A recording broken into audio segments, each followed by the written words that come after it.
Brian Fritz and Michael Wiseman here. WrestleMania AXXESS. We're down here on the floor Sunday morning, just hours before WrestleMania. It's been quite the weekend so far with everything we've seen. The NXT show on Friday night, Hall of Fame last night. Now we've got WrestleMania coming up this afternoon. The whole experience has been incredible. I think if you've never done this, coming out here, seeing all the people, feeling the energy, it's just this awesome wrestling experience. And of course there was the NXT show on Friday night, phenomenal. Blew the house off. If you haven't seen it online, Tommy hit the GTS. That show could be the best show of the weekend. We'll see tonight. If you want to see somebody mark out, you should have seen the expression on this man's face when all night we're watching the opening match with Hideo Itami and Tyler Breeze. And the whole thing was, he's teasing the GTS. He's teasing him. What if he hit it? What if he actually hit it? And then he hit it. Finally. And that crowd was so red hot. I mean, I was marking out for the GTS, obviously, but that crowd, that was a 3-hour show for NXT, which was super long.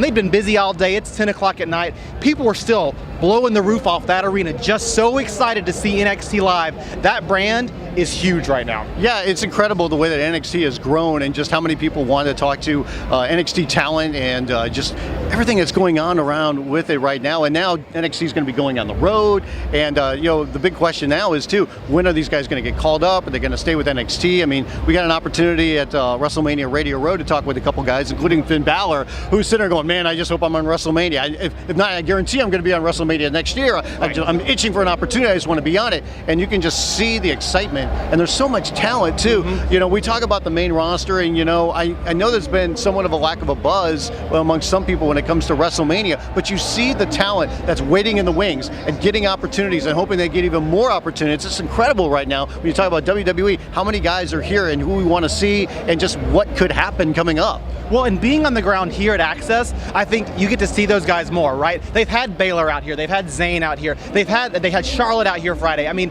the NXT talent is getting that chance to have that spotlight and be in front of the cameras, meet with media. It's good for them, it's good exposure, great for the brand. And that's part of this whole experience, though, I think. It's just fans getting to meet the people they love, the superstars they see on TV. Good energy. We've met fans from out of the country this weekend, from the UK, from Peru. It's just incredible to have all these wrestling fans together in one city for just a few days. It's exciting. And sometimes there's even fans from Saudi Arabia that help you cut in lines, so that way you can get into other events kind of quicker. I'm sorry, everybody, we did not mean to cut in line at the JR show. We were the heels yesterday afternoon at the JR show. So. We did not mean to do that. Real quick, we'll talk about Mania in just a second, but the Hall of Fame last night, Macho Man Randy Savage goes in, Kevin Nash goes in, Larry Zbyszko, Medusa, the Bushwhackers, Tatsumi Fujinami goes in, Rikishi. WWE did the Warrior Award for Conor McCulloch. A fantastic thing that they did there. So overall, the Hall of Fame, I thought it was solid. I wouldn't say it was overwhelming, but it's always a very nice event, and it's great to see so many greats finally get their place into the Hall of Fame. The only thing I would say about it, I still disagree with the whole decision to have Savage not go on last. I thought it should have been more, but it was nice what they did for Randy. I thought Lanny was very good, and Kevin Nash closed out the show. Oh yeah, brother! Macho Man Randy Savage. This is the only reason why Michael came to AXXESS, is because he wanted to see what free swag was going to be around. And guess what? We've all got Macho Man glasses now. Yeah. I will say this: if you haven't watched the Hall of Fame, it's about a 4-hour show, I think, on the network. My butt still hurts. Make sure you at least check out the Alundra Blaze, her induction. Yeah. That was phenomenal. Her speech was awesome. She addressed the whole controversy of dropping the belt in the trash can at WCW. It was very entertaining. She thanked a lot of people. That is the one speech. I mean, a lot of the speeches were great. That is the one speech that stood out to me as being kind of the speech of the night. I totally agree. Last thing, let's talk about WrestleMania, the big show coming up later on today. Brock Lesnar re-signing with WWE. He'll be there for another 3 years. The reigning, defending WWE World Heavyweight Champion taking on Roman Reigns.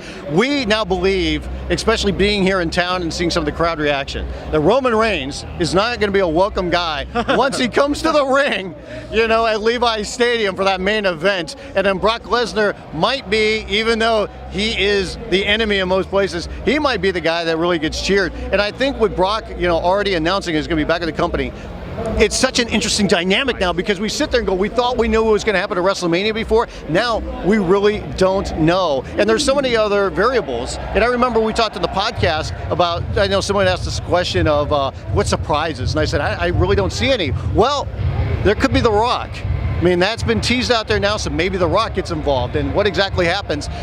That's one of the great things I think about this show and this match is we don't know exactly what's going to happen. I have a gut feeling that I think Brock is still going to leave with the title, but I could be dead wrong. And I think just the reactions and everything that plays into it, and kind of the twists and turns really add so much to what could happen on that show. Well, and you always say, WWE really likes that feel-good moment at the end of Mania, right? They like to have the good guy walk out with the title, but if that would not be a feel-good moment for this crowd. You've seen Reigns get booed universally over the last few weeks. It's going to be interesting to see how they handle the situation. And you're right, all these different factors converging tonight. Rock possibly being here. Will he be here tonight? Will he be here tomorrow night? Seth Rollins, Money in the Bank. What's he going to do with that? Will he cash in this weekend? And then how do they handle Reigns getting booed? WWE is stuck to its guns with this, right? The company has said Reigns is our guy. Do they continue to stick to their guns tonight at the end of WrestleMania? WrestleMania Access still going on just hours before WrestleMania. It is busy in here. Everybody's around. Roddy Piper is here. The $1 Million Man is here. Kevin Owens is here. Tyler Breeze is here. Nikolai Volkov is here. Bret Hart is over there as well. And if you can see, even a little bit in the background, an NXT show is going on right now. We have said Adrian Neville was in the ring as well. So there's a lot going on here at WrestleMania Access and WrestleMania 31 right around the corner, coming up later this afternoon in Santa Clara from Levi's Stadium.